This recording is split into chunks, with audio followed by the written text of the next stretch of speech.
Yes, I have two unrelated questions. The first one is about potential carbon tax. When I hear discussions about environment or global warming, I always pay attention to hear what the people have to say about the potential of a carbon tax to set us on a different path. And I wonder if any of you want to comment about that.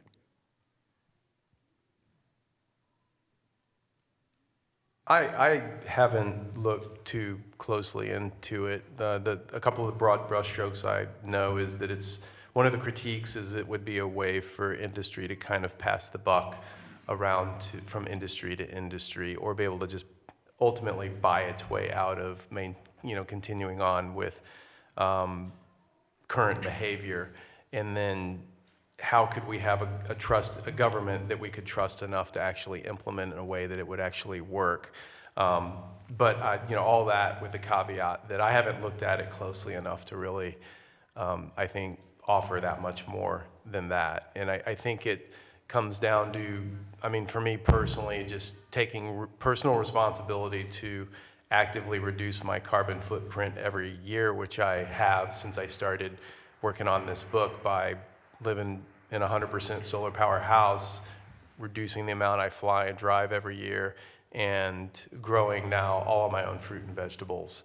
I'm late to the party with a plant-based diet, but I can say as of literally just a few weeks ago, I'm on that path now as well. So, and I just bring that up because we're at a point in the crisis where it's like each one of us has to really dive deep and figure out what is our cause going to be, and I see all the different things, like the people addressing 5G and what each one of us is addressing and what all the other dozens and dozens of speakers in this conference are addressing. I am really heartened by the fact that there's so many different people doing so much different work, because otherwise it'd just be utterly overwhelming, right? To think, yeah, all this needs to be addressed, and I have my one little angle. We each have our own one thing to do that we feel passionate about doing, because it's going to take all of us. But I guess I take a little bit of solace in just knowing that there's people like this who've dedicated their entire lives to what they're doing, and now they're experts at it and writing these great and important books that are shifting consciousness. And it takes all of us, though, not just those of us that get a little bit of public recognition for what we do, but all of us doing what we do. And I do believe that even on the very personal level of basic personal reduction of carbon footprint, what kind of food am I going to eat, how am I going to spend my money, just every one of these little actions I do believe matters.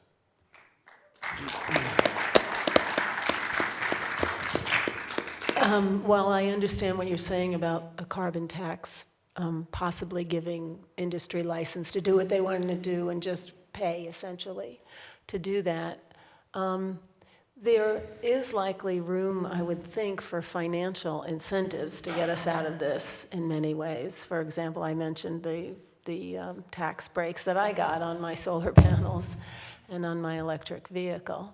We need a lot more of that kind of thing to make us all do the right thing, to make industry do the right thing.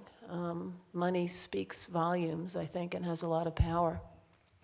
Right, and just dovetailing with that, if you look at how much gasoline costs in the UK, and look at how much people use public transportation, or other places in the EU, people just don't drive anywhere near as much, and it's because it's cost prohibitive. Or look what happened with driving the amount of public transportation that we used in this country when oil spiked to $147 a barrel not too many years ago. There's this huge push in. So what if governments mandated that and at the same time invested in renewable public transportation and things like this?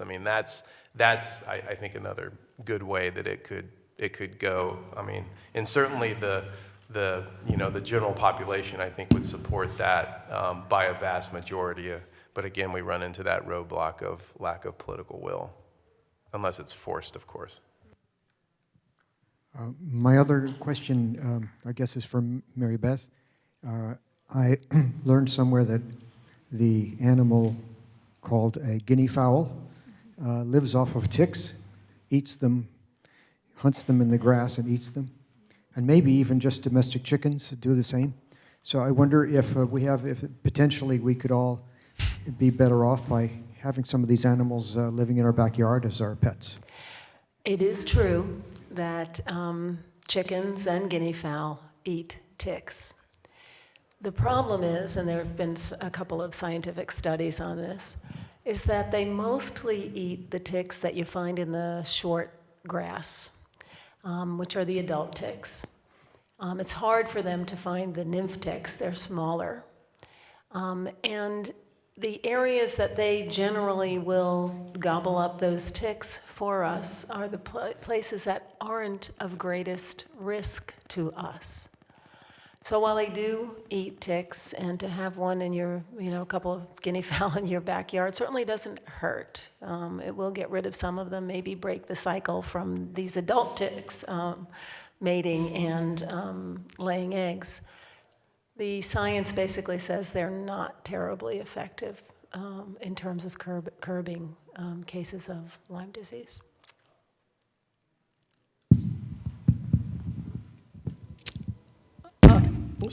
Is it not true, Mr. Jamail, Mother Nature is not waiting for humans in the U.S. to make a plan? Talking about what to do is a little too late. And also, is it not true changing purchasing behavior on an individual basis would make a difference rather than believing someone else will fix the problem?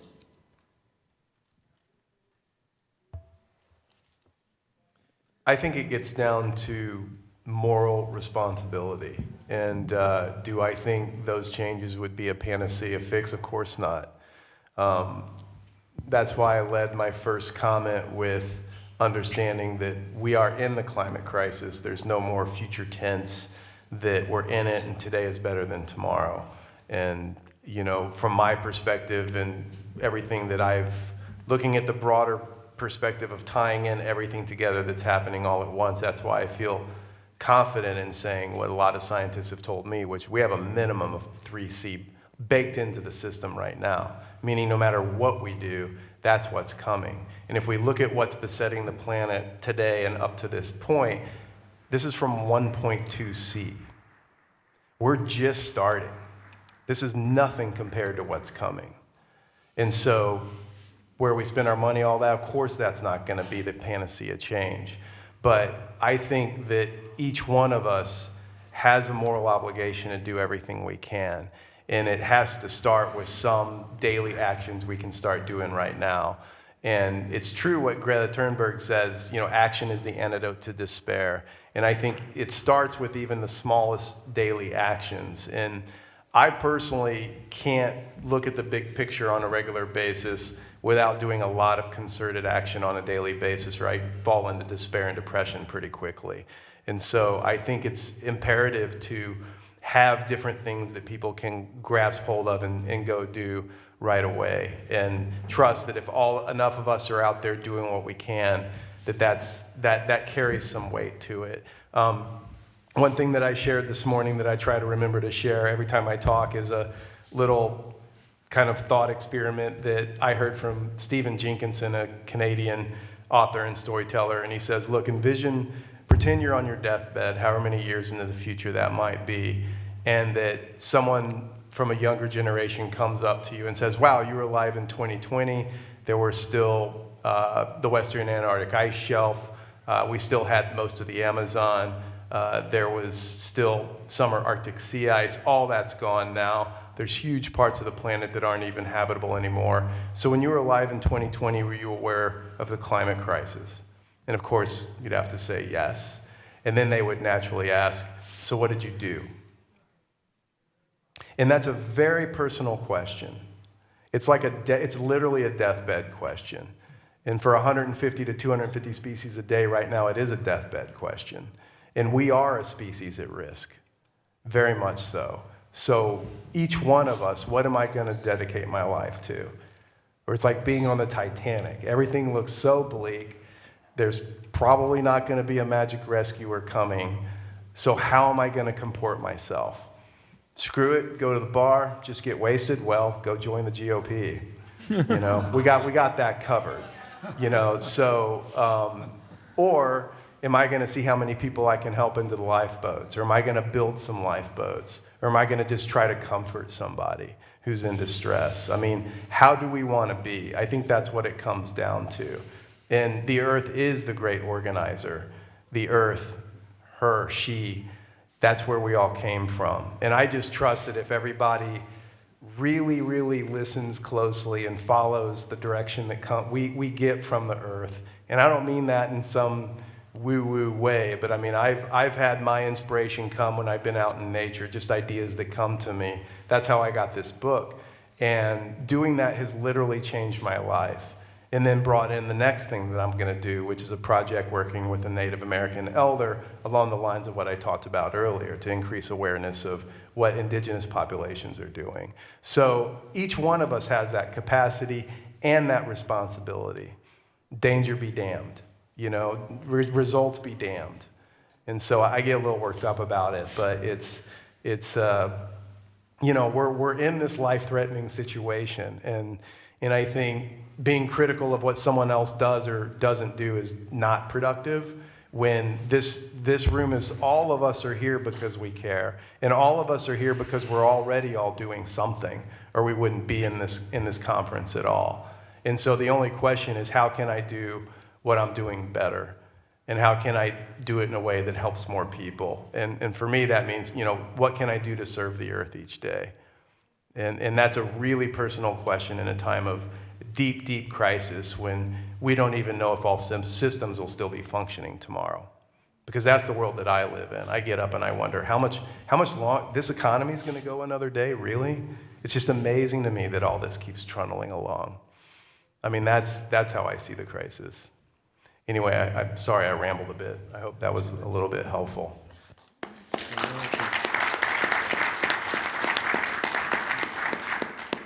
I think my question is directed mostly at Mr. Druker. I don't know if you talked about it prior to my getting here. I was a little late as well. But I saw a documentary on lentils and how the planting of lentils, I believe it was in India, was so restorative to the land as well as to the economy. And I wanted to know, what did you think about methods of crop rotation as well as planting lentils and chickpeas for improving the quality of soil?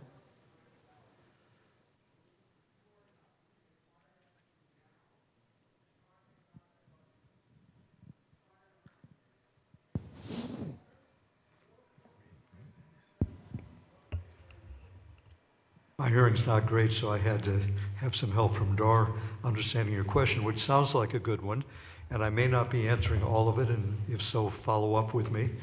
But I did hear about lentils and chickpeas directly and through Dahr, and I am not, well, legumes we know can fix nitrogen, so that is, that helps build good crops, healthy soil, in ways that don't require the synthetic nitrogen fertilizer, at least that's my understanding. I'm not an expert agronomist, so if I say something that isn't quite right, somebody who knows better, please correct me. But that is good in itself, and of course, lentils and chickpeas are a good source of plant-based protein and also fiber, and so that's good. I also seem to remember reading some studies, health studies, that seems to be a correlation between the consumption of, I think, lentils and mung beans and probably chickpeas too, and cardiac health. That they seem to actually have a protective role. And so, I mean, I've been a vegetarian since I was in law school, so I've eaten a lot of lentils and chickpeas. I love hummus, and so I'm quite an advocate for that. One of the another thing would be by if they're grown. I mean, the main thing is, and I think perhaps you mentioned this, if they're grown in an agroecological manner, then that's very important. A fact that I didn't share specifically that I'd like to work in now here, it's from the Rodale Institute in Pennsylvania. Most of you have probably heard of it. great champion of organic agriculture, but they've been studying organics for years and doing side-by-side comparison, growing organic next to conventional, and trying to keep all of the things the same except for the methods in which they're growing. But they've mentioned that in their report, 2008 report, that organic, the organic system can mitigate global warming because cover crops and compost can sequester close to 40% of global CO2 emissions. I have a feeling that figure is even a little low, that by now it's been learned that it's more. But it's definitely a good way to go because I said it's really a win-win-win when we're growing things agroecologically and we're growing good plant-based protein. And many speakers in earlier lectures and earlier panels have emphasized how inefficient it is to try to convert nutrients, plant protein into animal protein. It's what I think about 10 to 1, that it takes 10 times as much for every, 10 pounds of plant protein, you get 1 pound of animal protein. Well, that's highly wasteful, and we can do a lot better than that. And so I'm all for growing more lentils and chickpeas.